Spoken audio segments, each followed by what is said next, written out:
कौन सी चिड़िया है, कौन सा कबूतर है आपके पास जो आपको ये बात बता रहा है, और आप इससे पहले भी कई बार इस बात का हवाला दे चुके हैं? देखिए, मेरे पास कोई चिड़िया नहीं, कोई कबूतर नहीं।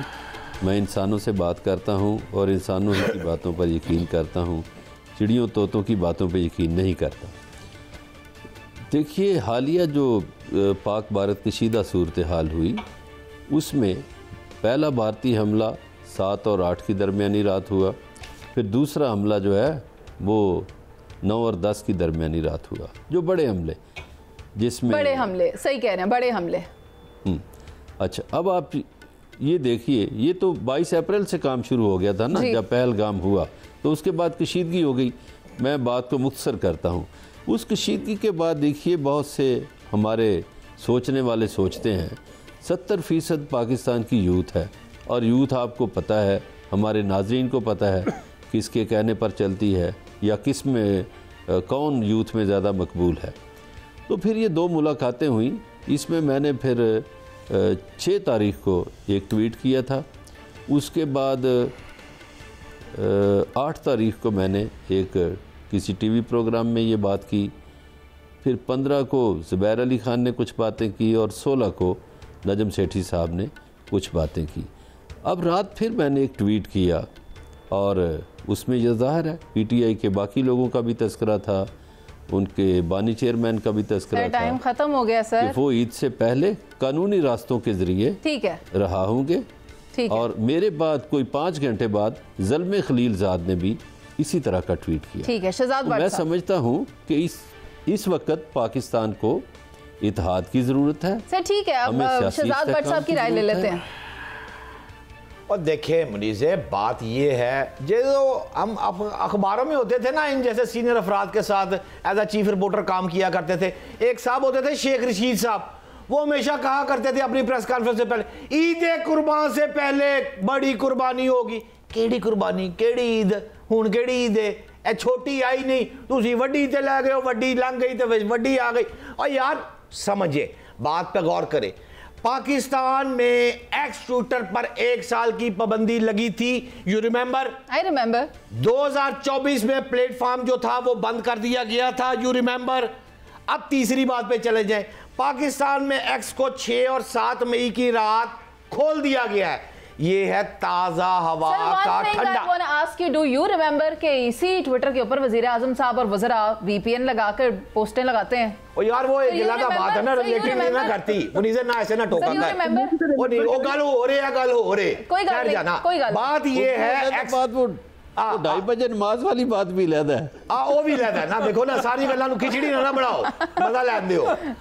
6 और 7 की दरमियानी रात को एक्स खोल दिया गया। अब एक बुलेट, अब इस एक को जमा कर लें 2 के साथ, पीआईसी अस्पताल चले जाए, शाह महमूद कुरैशी ठंडे यख कमरे में आरामदेह जेल काट रहा है, उसके साथ वाले कमरे में एजाज चौधरी पीटीआई ठंडे यख कमरे में आरामदेह जेल काट रहा है। ये है ताजा हवा का खुशगवार झोंका, ये आया है।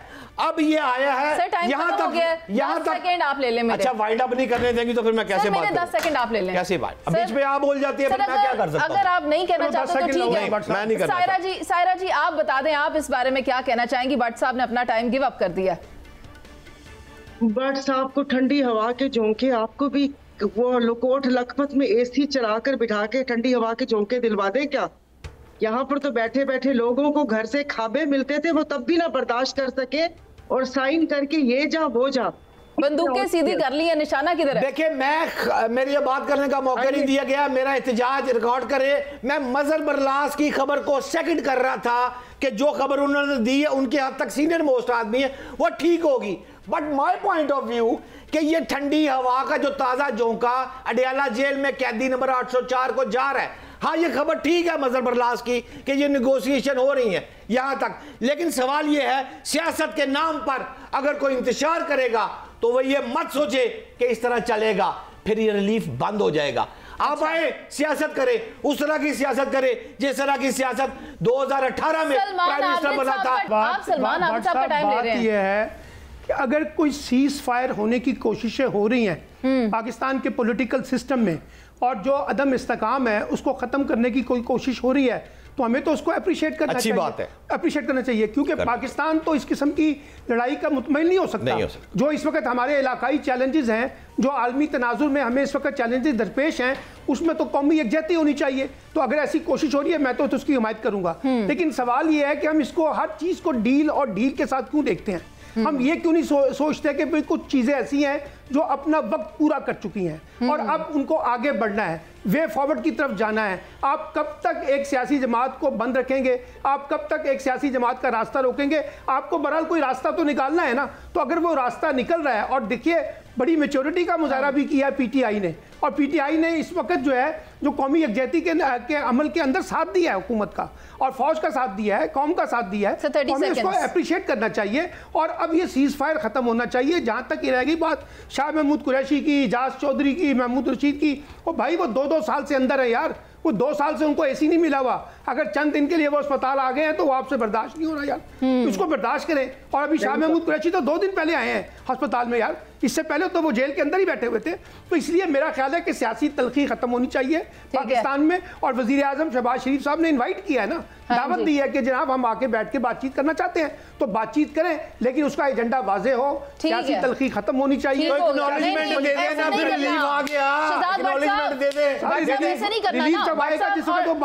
देखिए आप इस तरह ना करें, ये तरीकाकार गलत है। बरलास साहब मुझे आप सिर्फ इतना बता दें कि ये कौन कहता था कि मैं चोरों, डाकुओं, लुटेरों से बात नहीं करूंगा, बैठूंगा नहीं? कौन कहता था? मुझे याद नहीं आ रहा, मेरी याददाश्त कमजोर हो गई है।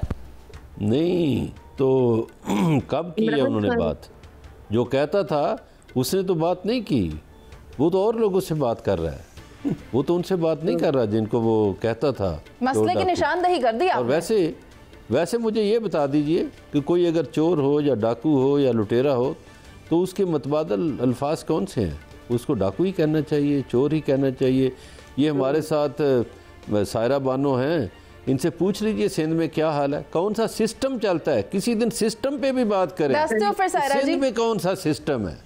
जी आप मुझे कह रही हैं? जी सायरा जी आपसे बरलास साहब पूछ रहे हैं कौन सा सिस्टम है सिंध में? बरलास बिल्कुल सही कह रहे हैं कि यहाँ पर क्या है, यहाँ पर मतलब अगर ये अल्फाज ना बोले तो क्या कहा जाए। वही बात है कि चले अभी जंग का माहौल है, हम 2 दिन से मोदी की जान को रो रहे हैं, उसके बाद थोड़ा जरा अपने मुल्की मसाइल पर ही आ जाए, जरा सिंध के ऊपर भी गहरी नजर डालें कि इन लोगों ने मुल्क के साथ किया क्या है, और फिर वापस से हम उन्हीं लोगों को सामने लाके कि जी ये सफारती ताल्लुकात बेहतर करेंगे या ये करेंगे या वो करेंगे। मुझे तो नहीं समझ आती ना इस सिस्टम की, ना कुछ जबरदस्ती के मुसल्लत करदा फॉर्म 47 वाली हुकूमत, और हमें क्या करना चाह रहे हैं वो करें। बस एक फिक्रा सायरा बानो, बजर बरलास भाई, ये जो चोर और डाकुओं का लफ्ज आपने कहा है, ये चोर की जगह डील और डाकू की जगह यू टर्न कर दे। बजर भाई तो देखिए मर्जी है, व्हाट्सएप आप मोची दरवाजे में बैठे हुए हैं, जो मर्जी करें। और ये डील पे गुस्सा ना खाया करें, डील को बुरा लफ्ज नहीं है, वैसे भी व्हाट्सएप डील एमओयू है। देखिए व्हाट्सएप ठीक कह रहे हैं कि डील और ढील पे बुरा नहीं मनाना चाहिए, क्योंकि ये पाकिस्तानी सियासत के अंदर हमेशा से रही है, और हर सियासी हुकूमतों ने कभी डील की है, कभी ढील दी है, कभी वो किसी और जगह बैठ जाते हैं, कभी किसी और जगह बैठ जाते हैं। यही पाकिस्तानी सियासत का हुस्न है। एग्जैक्टली। मैं आइंदा भी ठीक है हम चोर और डाकू नहीं बोलेंगे, क्योंकि जो चोर है वो रात के अंधेरे में चोरी करते हैं, और जो डाकू हैं वो अपना ढाटा बांधकर मुंह छुपा के चोरी करते हैं। ये सुरमा चोर हैं, इन्होंने दिन दिहाड़े हमारी आंखों पर से सुरमा चुराया है। बनारस के बहुत खूब सायरा जी कर रही है। सुरमा मेरा भाई